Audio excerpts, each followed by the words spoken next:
Bonjour à tous et bienvenue sur ce nouvel épisode d'Insomnie hors de mon lit. Vous êtes sur le podcast dédié aux insomniaques qui souhaitent reprendre leur sommeil en main et ce de façon naturelle. Alors aujourd'hui pour ce podcast de rentrée, je vous propose plusieurs choses. J'ai déjà 2 annonces très importantes à vous faire, des choses qui me tiennent énormément à cœur. Et ensuite, je vous ai préparé une thématique pour justement bien démarrer cette rentrée.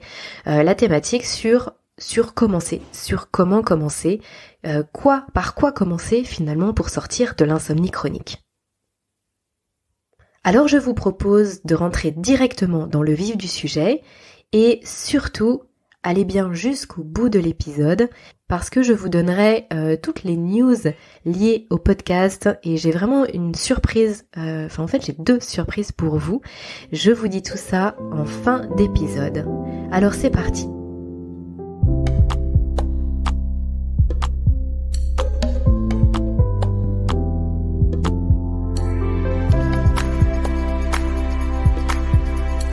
Par quoi commencer ? Qu'est-ce que je fais ? Par quoi je démarre ? Comment je démarre ? Comment ça va se passer pour moi ? Il y a trop de choses, j'ai trop d'informations. Ce sont en général les questions qui me sont posées. Vous savez, dans le questionnaire que je vous propose de remplir lorsque vous vous inscrivez à ma newsletter, il y a quelques questions qui me permettent simplement de mieux vous connaître et de connaître vos attentes, savoir si ce que je vous propose, ça vous intéresse, ça vous plaît. Et à chaque fois, il y a la possibilité pour vous de me poser des questions et de me demander d'aborder certaines thématiques. La thématique du par quoi commencer, elle revient très souvent. Vraiment très souvent. C'est pour ça que j'ai choisi justement ce podcast de rentrée pour l'aborder, parce que je sais que cette période de rentrée, elle peut être très compliquée à gérer pour vous qui m'écoutez. Lorsqu'on est insomniaque, et je l'ai vécu autant d'années que mon insomnie, c'est-à-dire 15 ans, où chaque année la rentrée, que ce soit une rentrée scolaire, universitaire, professionnelle, bref, tout type de rentrée était une source de stress énorme pour moi. Je suis pratiquement sûre que c'est la même chose pour vous en ce moment, parce que on se met beaucoup de pression, parce que souvent on dérègle son rythme pendant nos vacances, on se désynchronise encore plus que ce qu'on était, ou alors parce qu'on avait mis justement beaucoup d'attentes sur nos vacances, on espérait justement pouvoir se reposer, pouvoir récupérer un petit peu de vitalité, et en fait ça n'a pas été le cas, et on attaque la rentrée avec encore une fois une tête de sommeil, et c'est extrêmement déprimant. Alors, c'est pour ça que je me suis dit que c'était le bon moment pour vous donner un petit peu cette feuille de route de par quoi commencer ou comment commencer. Je ne sais pas ce qui vous parle le plus, mais en tout cas c'est une question que je me suis 1001 fois posée et quand finalement j'ai trouvé la réponse, ça a été vraiment beaucoup mieux. J'espère que pour vous ce sera le cas aujourd'hui et je pense vraiment que ça va changer quelque chose dans la vision que vous avez de voir les choses. Alors, qu'on soit insomniaque depuis quelques mois, quelques années, 15, 20 ans, je pense que le cheminement, il est exactement le même pour tout le monde. Par contre, peut-être que ça va prendre plus ou moins de temps en fonction des personnes, mais en tout cas, le point de départ, finalement. Étape numéro 1, on va déjà éliminer les éventuelles pathologies. Je vous en ai parlé dans l'épisode des tests du sommeil.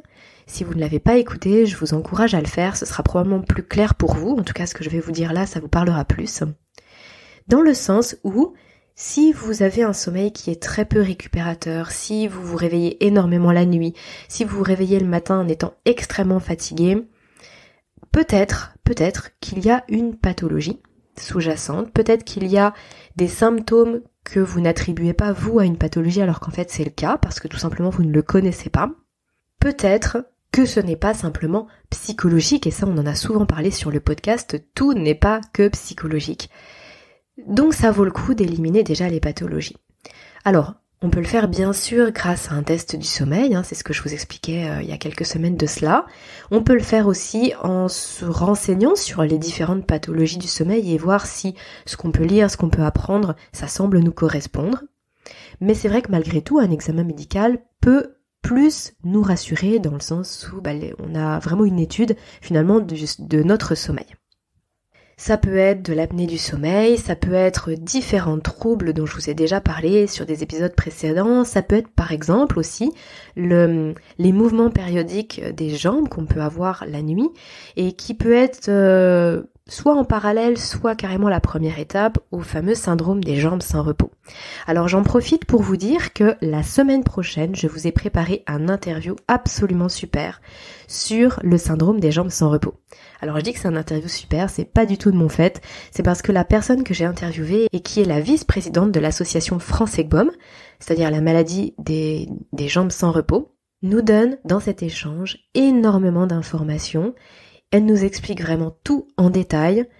Vous allez voir, la semaine prochaine, c'est vraiment un rendez-vous à ne pas manquer. Si vous avez l'impression d'avoir le syndrome des jambes sans repos ou si vous ne connaissez pas cette maladie, si vous l'avez peut-être de manière assez légère, en tout cas pas trop sévère, et que vous savez pas comment ça peut justement évoluer, si ça va évoluer, bref, en fait, vous aurez toutes les réponses à vos questions dans cet échange. Et ça, je suis vraiment très très fière de pouvoir vous le proposer. Je pense que ça va aider un certain nombre d'entre vous. Alors, cette petite aparté faite, je vous disais qu'effectivement, il peut y avoir différentes pathologies qui peuvent nuire au sommeil et qu'il est intéressant de connaître avant d'entreprendre toute autre démarche.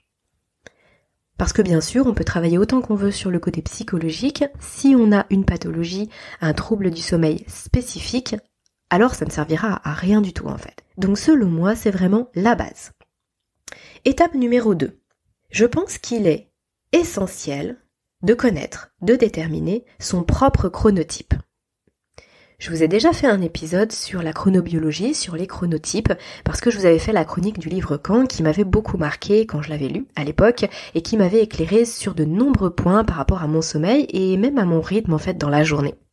Alors, je pense qu'il n'est pas forcément nécessaire de lire le livre, ou de s'intéresser vraiment en détail complet à la chronobiologie pour avancer sur ce point-là, mais la connaissance de son chronotype est selon moi essentielle. Pourquoi ?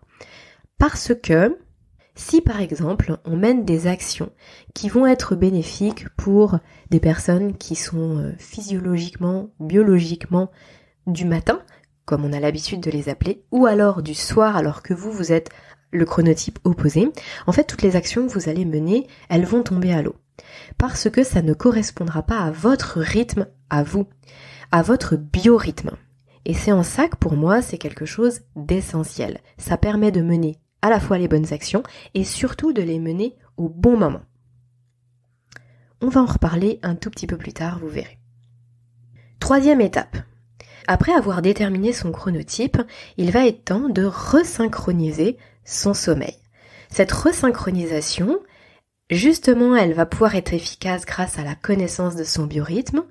Elle passe par les 5 sens, elle va permettre un meilleur équilibre hormonal, elle va permettre en fait d'apporter au cerveau notamment, au corps en général, tout ce dont il a besoin pour basculer vers le sommeil.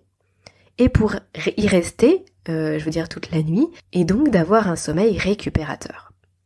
Cette resynchronisation, elle passe donc à la fois par un vrai bilan du sommeil, par un constat que vous pouvez faire, qu'il est même nécessaire de faire, pour ensuite, et là c'est la deuxième partie, mener les actions adéquates. Donc cette resynchronisation passe par un constat, passe par un bilan, passe par un état des lieux, voilà, je pense que c'est vraiment le terme que je cherchais, le terme adéquat, un vrai état des lieux de votre sommeil, qui vous permet de savoir ce qui va, ce qui ne va pas, ce que vous faites en fait, quelles sont vos actions au quotidien qui nuisent ou qui favorisent votre sommeil, et là en l'occurrence ce serait plutôt qui nuisent à votre sommeil. Et ensuite, qu'est-ce que je fais? Qu'est-ce que je mets en face? Quelles actions je mène? La quatrième grande étape, c'est ensuite l'aspect psychologique. Pour moi, ça vient vraiment en dernier. Gérer l'aspect stress, l'angoisse de la nuit, les ruminations mentales, tout ce qui est cogitation à l'extrême, cette suractivité mentale qui soit nous empêche de plonger dans le sommeil le soir, soit à partir du moment où on a un réveil nocturne, nous maintient éveillés, nous empêche de nous rendormir, ou même nous maintient éveillés finalement toute la nuit. Parce que je pense qu'on a tous connu ça, et c'est une partie sur laquelle il faut absolument agir, mais moi je vous propose de le faire en dernier. La raison, elle est simple. Et ça rejoint un petit peu ce que je vous disais par rapport au fait d'éliminer les pathologies qui pourraient être latentes, qui pourraient exister chez vous. Parce que si vous travaillez sur votre psychologique, sur votre mental, par exemple, que vous allez voir un psychologue, que vous faites de la méditation, que vous faites des exercices de respiration, que vous faites énormément de choses pour apaiser votre mental, mais que vous n'avez pas connaissance de votre chronotype et que vous n'avez pas resynchronisé toute votre horloge biologique, et bien qu'est-ce qui se passe ? En fait, vous allez vous épuiser, vous allez vous démotiver et finalement vous allez entretenir l'angoisse de la nuit, l'angoisse du coucher, vous allez entretenir l'insomnie. Parce que vous verrez que les actions que vous mettez en place, elles ne portent pas leurs fruits, vous n'allez pas forcément comprendre pourquoi et finalement vous n'allez plus croire en rien. Vous allez dire, mais en fait j'ai tout essayé, il n'y a rien qui fonctionne pour moi et je vais fatalement rester insomniaque toute ma vie. Je l'ai cru pendant longtemps, donc je sais vraiment de quoi je parle et c'est tout à fait possible que vous qui m'écoutiez, vous pensiez exactement la même chose. Or, ce n'est pas le cas. C'est-à-dire qu'à partir du moment où on restructure le sommeil, où on donne au corps les bonnes conditions pour pouvoir dormir, alors on a les fondations nécessaires pour ensuite travailler sur notre mental. Et comme je l'ai dit à plusieurs reprises sur le podcast, c'est tout à fait possible que le mental soit la source de l'insomnie, mais c'est tout à fait possible que ça en soit la conséquence. Et en fait, on ne le sait plus parce que ça a pris trop de place. Dans le sens où, si on s'est complètement désynchronisé, on a commencé à ne plus pouvoir dormir, à ressentir les symptômes extrêmes de la fatigue, à se sentir vraiment très mal dans son quotidien, à angoisser du fait de ne plus pouvoir dormir, et là, il s'instaure la phobie du coucher. Il peut s'instaurer un stress énorme, et d'ailleurs, l'absence de sommeil engendre du stress et engendre une production de cortisol qui est très importante et qui va finalement complètement nous dérégler au niveau hormonal, au niveau de cette balance entre noradrénaline et adrénaline. Ça, je vous en ai déjà brièvement parlé. Après, c'est pas forcément ce qui est le plus important à retenir, mais toujours est-il, c'est qu'on va vraiment être dans un état de stress, d'alerte complet, parce que finalement, on n'a pas dormi pendant un certain temps et qu'on est tombé dans l'insomnie. Et ça n'a peut-être rien à voir à la base avec le mental, avec le côté psychologique. C'est aussi possible que ce soit le côté psychologique, par exemple un choc émotionnel, une épreuve vraiment dans la vie, qui ensuite nous est perturbée. Et du coup, on s'est désynchronisé par la suite. Donc vraiment, dans les deux cas, c'est interrelié. Je pense qu'on ne peut pas travailler l'un sans l'autre. Et le résultat de toutes mes recherches, et bien sûr ma propre expérience, et ce que je vous partage au fil des semaines et des mois maintenant, c'est qu'il est vraiment préférable de se resynchroniser dans un premier temps et de travailler sur l'aspect psychologique dans un second temps. Alors bien sûr, quand je dis ça comme ça, on peut croire que quand l'un est fini, on attaque l'autre. Bon, c'est pas tout à fait le cas. C'est-à-dire qu'on va entreprendre des actions pour vraiment être bien synchronisé, avoir une production hormonale optimale, en gros vraiment d'apporter tout ce dont le corps a besoin au niveau physiologique, et ensuite en parallèle, ou alors dans un second temps, mais on va dire assez rapidement derrière, et en parallèle parce que tout ne se fait pas en quelques jours, on va pouvoir travailler sur son mental. Mais je préfère quand même insister sur ce point-là parce que beaucoup de personnes vont constater qu'elles souffrent de problèmes de sommeil, qu'elles n'arrivent pas à dormir, qu'elles sont rentrées dans de l'insomnie chronique, et elles vont directement essayer de travailler sur le mental. Alors, je parle même pas de la prise de médicaments. Là, vraiment, vous savez ici, sur le podcast, on est vraiment focalisé sur la sortie de l'insomnie chronique de façon naturelle. Je n'ai vraiment pas du tout une haute estime des médicaments, que ce soit les antidépresseurs, les anxiolytiques ou les somnifères. Pour en avoir consommé, pour avoir vu les effets secondaires et délétères sur ma santé, ce n'est vraiment pas quelque chose que je conseille. Donc je les mets vraiment à part. Je sais que vous êtes nombreux à soit en avoir pris, ne plus vouloir en prendre, soit en prendre et à vouloir arrêter. Je pense que finalement c'est comme un autre combat. Lorsqu'on veut sortir de l'insomnie chronique de façon naturelle, ce sont les 4 étapes que je vous propose là. Voilà, je faisais juste cette parenthèse-là pour ne pas que vous pensiez que j'avais oublié. En tout cas, c'était une omission volontaire. Donc bref, je vous disais que certaines personnes passent directement à l'aspect psychologique et c'est selon moi la plus grosse des erreurs parce que finalement on travaille un petit peu dans le vide.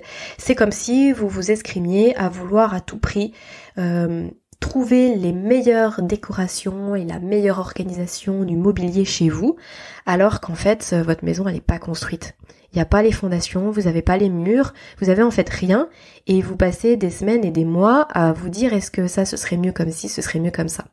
Bon, c'est peut-être un exemple qui est un peu tiré par les cheveux, mais c'est le seul qui m'est venu comme ça, juste pour illustrer le fait qu'il faut respecter un certain ordre pour que ça se passe bien et que ce soit efficace. Et quand la maison elle est construite, c'est beaucoup plus facile de se projeter, de faire la déco et d'organiser son mobilier. Voilà pour la petite anecdote. Alors je récapitule. Voici quelle est la feuille de route que je vous propose.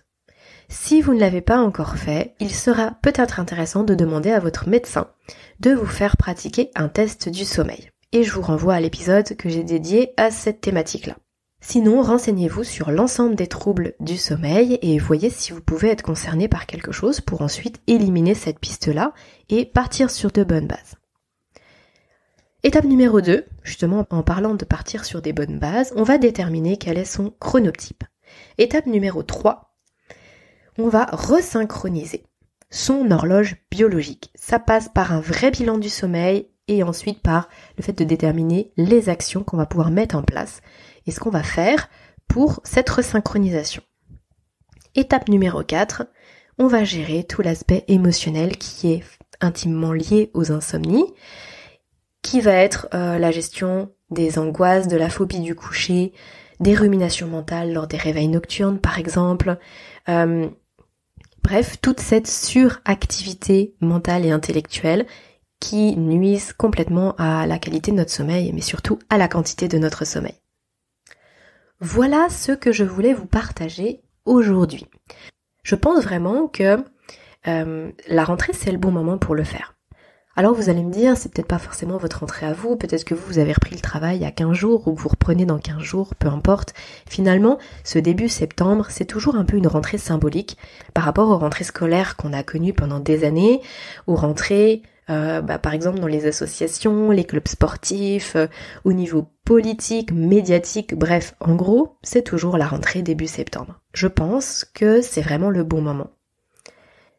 Justement parce que c'est souvent un moment difficile. Il faut pas attendre que ce soit un moment facile pour agir. Vous allez peut-être trouver ça contre-intuitif, mais pourtant c'est vrai. C'est-à-dire que quand on attend que les choses aillent mieux, déjà on peut parfois attendre très longtemps, voire attendre dans le vide parce que les choses peuvent ne jamais aller mieux, mais c'est surtout que à partir du moment où un jour ça va un petit peu mieux, alors je dis un jour, ça peut être sur une période où on a l'impression que ça va un petit peu mieux, finalement on va se dire « Ah ça y est, c'est bon en fait, j'ai plus besoin ». Sauf que la semaine suivante ou 15 jours après, bam, ça recommence et là on se dit mince, en fin de compte c'était juste un coup de bol ou finalement en fait on sait même pas pourquoi ça allait mieux, on sait pas pourquoi là ça rechute, parce que justement ça rejoint ce que je vous disais, on n'a jamais fait ce bilan du sommeil et en fait on n'en sait rien tout simplement. Donc si on se force pas à trouver un moment, en fait on ne verra jamais le bon moment. Donc c'est pour ça que j'insiste souvent dans mes podcasts sur le passage à l'action, c'est quelque chose qui est important. Rappelez-vous que si vous faites ce que vous avez toujours fait, vous aurez les résultats que vous avez toujours obtenus, à savoir des trucs pas terribles pour le sommeil. J'ai fait la même chose pendant 15 ans, j'ai été insomniaque pendant 15 ans, et du jour où j'ai changé toutes mes habitudes de vie, bizarrement mon sommeil a changé. Et juste pour conclure sur cette thématique du jour qui est comment commencer, par quoi commencer, je vous propose en filigrane, on va dire, en toile de fond, toujours d'entretenir énormément de bienveillance et de gratitude pour vous, par rapport à ce que vous faites, par rapport à ce que vous entreprenez et par rapport aux résultats que vous avez. Les plus petits résultats sont déjà des résultats. Et l'attitude que vous allez avoir, l'intention que vous allez mettre dans ce que vous faites, c'est crucial, c'est essentiel, c'est déterminant pour la réussite, pour votre sortie de l'insomnie chronique. Pensez toujours à entretenir tous ces sentiments bienveillants envers vous-même. Et plus c'est difficile, et plus ce que je vous dis c'est vrai. Voilà les amis ce que je voulais vous partager par rapport au fait de comment commencer. Je vous remercie d'être resté jusqu'ici avec moi et je suis vraiment ravie des 2 annonces que j'ai à vous faire aujourd'hui. La première, c'est que le site internet d'Insomnie hors de mon lit va voir le jour très très prochainement. Ce sera la semaine prochaine ou grand maximum sous 10 jours. Il ne me reste plus que quelques petits ajustements, quelques petits paramètres, quelques petites choses à intégrer et à peaufiner, on va dire, avant que je puisse vous communiquer le lien et que je puisse tout simplement ouvrir l'accès au site. Alors, je dis un grand merci à Jérémy qui bien sûr se reconnaîtra pour son aide précieuse pour la construction du site, pour toute sa mise en place. J'aurais jamais pu faire ça toute seule. Donc c'est vrai que la partie technique, malgré tout, ça compte beaucoup. Et il n'y a pas que le contenu que je souhaite vous y proposer. Alors justement, pour le contenu, je pense que je vous en parlerai un petit peu plus en détail au moment où je vous dirai ça y est, c'est tout prêt. Je vous proposerai peut-être ça dans une newsletter prochaine où je vous dirai exactement ce que vous allez pouvoir y trouver et comment j'ai imaginé le fonctionnement du site, c'est ce que ça peut vous apporter. Mais en tout cas voilà, restez bien attentifs parce que je vous en parlerai aussi sur les réseaux, mais ça va arriver très très très prochainement. Ça c'était le premier point. Le deuxième point. Vous savez que jusqu'à maintenant, je vous proposais, ça fait à peu près 2 mois maintenant, peut-être un peu plus de 2 mois, que je vous proposais de télécharger gratuitement le guide des 10+1 clés pour justement dire stop à toutes les pensées incessantes, aux ruminations mentales et trouver enfin un sommeil plus serein. D'ici mercredi prochain, ce guide ne sera plus téléchargeable gratuitement. Donc si vous étiez intéressé par la thématique et que vous vous disiez peut-être chaque semaine, je verrai ça la semaine prochaine, il est vraiment temps pour vous de passer à l'action, de le faire maintenant, de les télécharger maintenant, parce que sinon après vous n'y aurez plus accès gratuitement. Je vais l'enlever pour 2 raisons. La première raison, c'est que ça va me permettre de faire quelques mises à jour qui me paraissent importantes aujourd'hui avec les quelques remarques que certains d'entre vous m'ont faites et puis avec des nouveaux éléments que je souhaiterais rajouter. Donc ça c'est une première chose et du coup ça me permettra de vous le proposer en version encore plus complète, en version on va dire optimisée. Ce sera un e-book payant. Et la seconde raison, et la plus importante, c'est parce que je vais vous proposer de télécharger quelque chose de nouveau. Je suis en train de finaliser quelque chose qui est en lien complet avec ce que je vous ai évoqué dans ce podcast, à savoir les chronotypes. Je vous ai dit dans le podcast qu'il fallait déterminer votre chronotype. Je sais très bien qu'il n'est pas facile de lire des ouvrages, de parcourir Internet en détail, de visiter 1001 sites pour trouver les informations. Donc, ce que je me suis dit, c'est que j'allais simplement vous proposer de passer un quiz pour déterminer quel est votre chronotype. Mais bien sûr, le quiz en lui-même, je trouve qu'il n'a pas beaucoup de valeur sans explication derrière et sans débrief. Donc, j'ai prévu un débrief pour chacun d'entre vous, c'est-à-dire en fonction de chaque chronotype.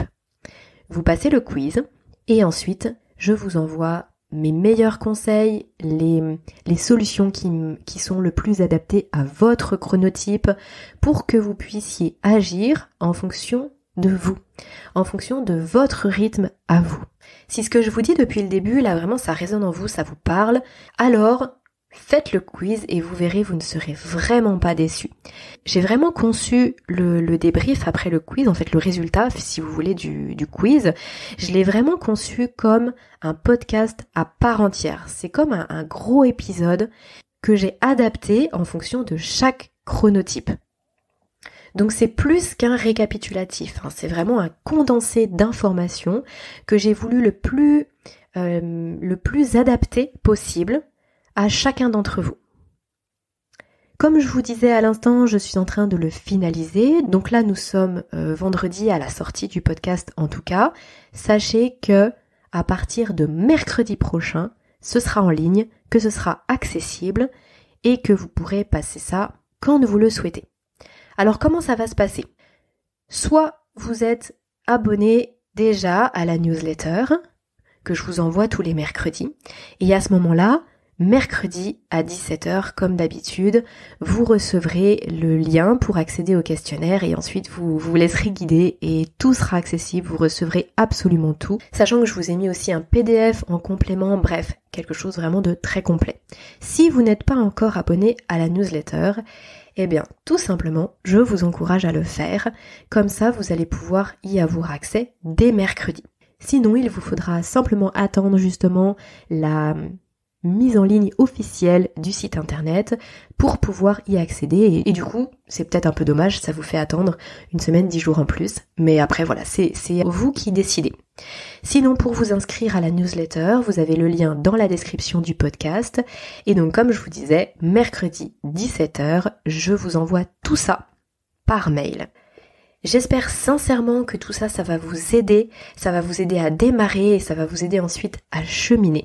De mon côté, je vais vous souhaiter une excellente journée ou soirée et je vous retrouve mercredi ou alors vendredi pour le prochain épisode qui, comme je vous le disais, est un interview super intéressant avec la vice-présidente de l'association AFE. Allez, à très bientôt, prenez bien soin de vous.